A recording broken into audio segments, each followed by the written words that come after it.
Conic को लेकर बहुत ज्यादा टेंशन है, कोनिक को लेकर, तो वो उस टेंशन को मैं मिटाने की कोशिश करता हूं। आप कोनिक में, पैराबोला में, पैराबोला में सिर्फ everything below, before, everything before tangent and normal, बाकी सब छोड़ दो। अगर आपने कुछ नहीं पढ़ा तो बस इतना कर लो, टेंजेंट एंड नॉर्मल से पहले पहले सब कुछ कर लो। Find everything of the parabola, उसके ऊपर बेस सवाल, जहां आपको एक डायरेक्ट्रिक्स दे दी, फोकस दे दिया, पैराबोला की इक्वेशन पूछ ली, वो सब सवाल आप कर लो। ठीक है, और यही काम आप इलिप्स में, और यही काम आप हाइपरबोला में कर लो। बस हाइपरबोला में, तीनों में यही काम कर लो, और कुछ करने की जरूरत नहीं है। ये उन बच्चों के लिए बता रहा हूं जिन्होंने बिल्कुल कोनिक छोड़ रखा है, वह ऐसा कर सकते हैं। तब भी जेई मेंस के वहां हो सकता है तीनों के तीनों सवाल आपसे बन जाएंगे। ठीक है, सिर्फ इतना कर लो और कुछ भी मत करो, इतना कर लो। उसका कारण है, मैं लॉजिक के ऊपर ही बात करूंगा, मैं लॉजिक के ऊपर बात कर रहा हूं, क्योंकि 2025 में मेरे कहने पे मत जाना, आप 2025 के सारे पेपर्स उठा के देख लो, जनवरी अटेम्प्ट के, अप्रैल अटेम्प्ट के, 2025 के सिलेबस में, और सिलेबस भी देखना उठाकर, एनटीए ने क्या किया है, basic equations of ellipse, hyperbola and parabola in standard forms with their focus and centre, वो सब लिख रखा है। और उसमें कहीं पर भी टेंजेंट नॉर्मल का जिक्र नहीं है। हाँ, कॉर्ड इंपॉर्टेंट है, cord with given mid point, है ना, कॉर्ड ये जरूर कर लेना, क्योंकि कॉर्ड इसमें इंपॉर्टेंट है, कॉर्ड भी कवर हो जाती है खैर इससे पहले पहले, कॉर्ड और cord with given mid point, ये है, जरूर कवर करना, क्योंकि कॉर्ड भी आता है। हाँ, ये जरूर कर लें, इतना कर लेंगे तो हो जाएगा। 2025 में इसके ऊपर सवाल नहीं आया है। अगर आप चाहते तो मैं आपको सिलेबस ही पढ़ के सुना देता हूँ कि सिलेबस क्या था, थोड़ा सा आपको आइडिया भी लग जाएगा, आपके मन से थोड़ा डर भी दूर होगा। तो आप बहुत ज्यादा घबराए हुए हैं, तो इतना घबराने की जरूरत किस बात की है यार, तुम इतना क्यों घबराते हो यार। कोनिक सेक्शन में सुनो यहां लिखा है centre of origin and sections of conic, equations of conic sections, ellipse, hyperbola, parabola in, hyperbola in standard forms, बस इतना ही लिख रखा है, इतना ही लिख रखा है। Equation of conic section in standard form, standard form में लिख रखी है, वो भी स्टैंडर्ड फॉर्म में, ठीक है ना, और कुछ नहीं लिख रखा, हाइपरबोला वाइपरबोला कुछ नहीं लिख रखा उसमें, उसके टेंजेंट नॉर्मल असिम्पटोट कुछ नहीं, बस इतना कर लो।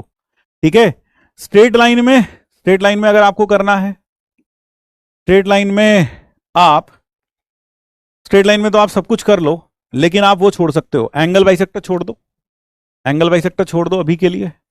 ये उनके लिए बता रहा हूं जिन्होंने कुछ भी नहीं कर रखा, हाथ पांव फूल रखे हैं, एंगल बाइसेक्टर्स छोड़ दो, पेयर ऑफ स्ट्रेट लाइंस छोड़ दो, ये सिलेबस में नहीं है जेई मेंस में, इसमें सबसे, है ना, ये दोनों छोड़ दो, ये छोड़ दिया तो आधे आधे चैप्टर तो यही, लास्ट के 2 लेक्चर तो यही खत्म हो जाते हैं, लास्ट के 2 लेक्चर तो यही खत्म हो जाते हैं। ठीक है, और बची सर्कल की बात, सर्कल में, सर्कल में टेंजेंट तक सब कर लो। सर्कल तो मेरे ख्याल से फैमिली ऑफ सर्कल्स चाहो तो छोड़ सकते हो, फैमिली, ऑर्थोगोनल छोड़ दो, ऑर्थोगोनैलिटी नहीं लिख रखा, ऑर्थोगोनैलिटी इसके ऊपर कभी सवाल भी नहीं आया वैसे जेई मेंस में डायरेक्ट। फिर रेडिकल एक्सिस छोड़ सकते हो, फिर अगर आप चाहो तो ऑर्थोगोनैलिटी, रेडिकल एक्सिस छोड़ दो, और फिर फैमिली तक तो कर ही लो, ये इतना तो कर लो, बाकी पूरा कर लो, बस ये 2 टॉपिक छोड़ दो, ऑर्थोगोनैलिटी और रेडिकल एक्सिस, इसमें भी 2-3 लेक्चर बच जाएंगे, रेडिकल एक्सिस और ऑर्थोगोनैलिटी में। सर्कल में सब आता है, टेंजेंट भी, टेंजेंट आया तो नहीं है ना, टेंजेंट आया तो नहीं है, चाहो तो टेंजेंट भी छोड़ सकते हो, लेकिन फिर इसमें ये छोड़ दो। लेकिन यहां पर कॉर्ड बहुत इंपॉर्टेंट है, cord with given mid point, T बराबर S1, ठीक है, ये बहुत इंपॉर्टेंट है, इसके ऊपर सवाल पूछे जा गए हैं, यहां भी पूछे गए हैं और यहां भी पूछे गए हैं, खासकर cord with given mid point, इसके ऊपर सवाल पूछे गए हैं, cord with given mid point, क्योंकि कॉर्ड है लाइन और सर्कल का, है ना, तो ये कर सकते हो आप। ये कहां से करें, क्लास इलस्ट्रेशन से कर लो, क्लास से कर लो, और क्या, आखिरी के बाद जहां angle bisector, pair of straight line है, वो 2 लेक्चर छोड़ दो, और बचे मेरे ख्याल से 5-6 लेक्चर है, वो देखो, वो करो। ठीक है, कैलकुलस में, कैलकुलस में मैं हमेशा इसी बात का हिमायती रहा हूं कि सब पढ़ना चाहिए, छोड़ना कुछ नहीं चाहिए। ठीक है, क्योंकि उसी से आपको होलिस्टिक व्यू मिलती है पूरे मैथ्स की, जिससे आप पेचीदा से पेचीदा प्रॉब्लम वहां सोच पाते हैं।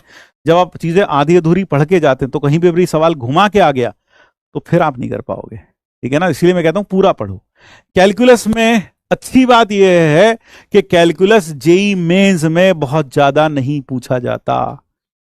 कैलकुलस जेई मेंस में बहुत ज्यादा नहीं पूछा जाता। Rolle's and Lagrange mean value theorem छोड़ दो, है ना, रोल्स थ्योरम ये छोड़ दो, एलएमवीटी छोड़ दो, ये नहीं पूछी जाती, ये नहीं पूछी जाती। बाकी मोनोटोनिसिटी मैक्सिमम मिनिमा है वो तो ठीक है। ठीक है, हाँ, तो अगर ये नहीं आता तो आप ये इतना तो पढ़ लें, तो कैलकुलस में ये छोड़ सकते हैं।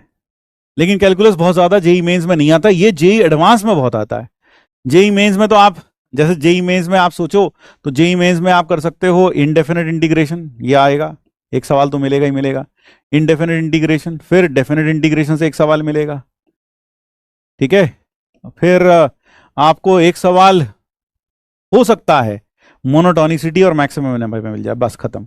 टेंजेंट नॉर्मल भी छोड़ देना, टेंजेंट नॉर्मल भी छोड़ दो, इसमें टेंजेंट नॉर्मल भी छोड़ दो, ये भी जेई मेंस के सिलेबस में नहीं है। रेट मेजर करना, है ना, मोनोटोनिसिटी और मैक्सिमम मिनिमा, इसके ऊपर प्रॉब्लम आ सकता है।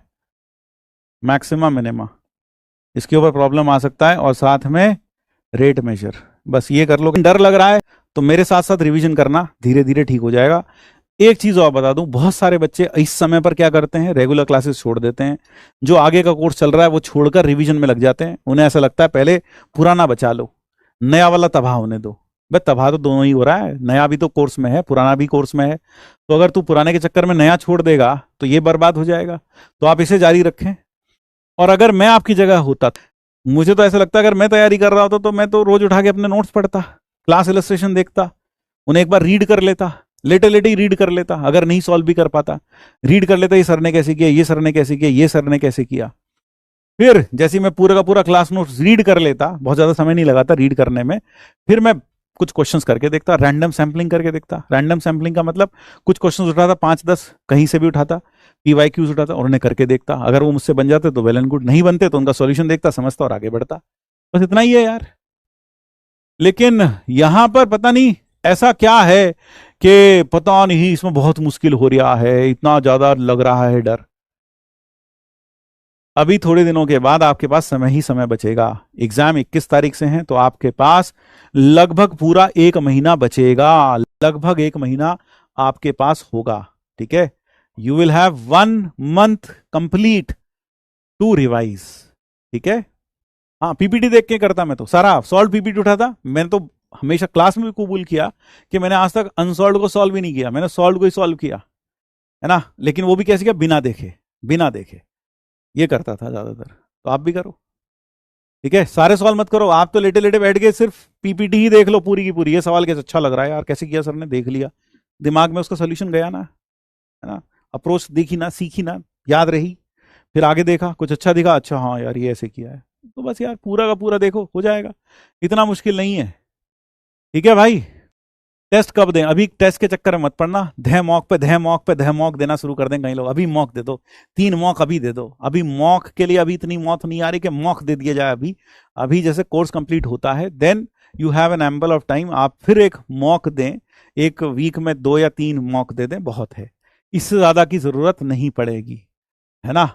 अभी तो ऐसा लग रहा सर कितने बादाम खा लें, कितना काजू खा लें, कितना पिस्ता खा लें, ऐसा क्या कर लें, धूप में लेट जाएं, मिट्टी में लौट जाएं, कहां लौट जाएं, हमें नहीं समझ में आ रहा, कुछ बता दो, बस ऐसा करा दो कि जेई क्लियर हो जाए। भाई अभी पढ़ाई कर लो, वही है। तो अभी रेगुलर क्लासेस करो, इतना बावड़ा होने की जरूरत ना है। रिवीजन के लिए आपके पास पूरा 1 महीना होगा, रिवीजन करना, एक प्लान बनाएंगे रिवीजन करने का, उस प्लान पर स्टिक करना, उसमें बैकलॉग मत बनने देना। अब जिनका बहुत ज्यादा बैकलॉग है भाई, वो अपना बैकलॉग कवर करो। कोनिक में है तो मैंने बता दिया, बस ये कर लो तो अच्छा है। क्रैश कोर्स का एक्सेस ले लो, वहां से कर लो तो अच्छा है। तीनों सब्जेक्ट में, क्योंकि बैकलॉग अगर है तो तीनों सब्जेक्ट्स में बैकलॉग होगा, क्योंकि एक आदमी कामचोर है तो सिर्फ एक में नहीं, वो तीनों में ही कामचोर होगा। तो क्रैश कोर्स का एक्सेस ले लो, वहां से कर लो।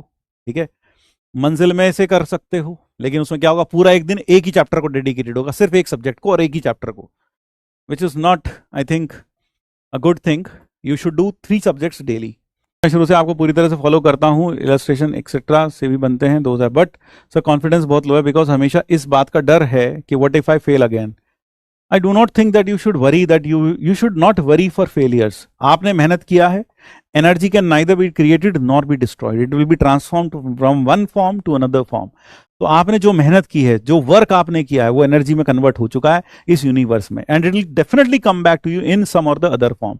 इसलिए आप बिल्कुल भी फिक्र ना करें कि असफल हो गए तो क्या होगा, नहीं हुआ तो क्या होगा, है ना, ऐसा नहीं होगा। अगर और ऐसा हो भी गया 1% अगर मान लो ऐसा हो भी जाता, तो जिंदगी में आपके पास कुछ ना कुछ उस ज्ञान से अच्छी चीजें लौट कर आएंगी। तो डू नॉट वरी, तो बिल्कुल चिंता करना छोड़ दो, क्या होगा क्या नहीं होगा, हो गया तो अच्छा, नहीं हुआ तो और भी अच्छा, जो होगा सब देखा जाएगा। क्यों डरें, जिंदगी में क्या होगा, कुछ ना होगा तो तजुर्बा होगा। ठीक है।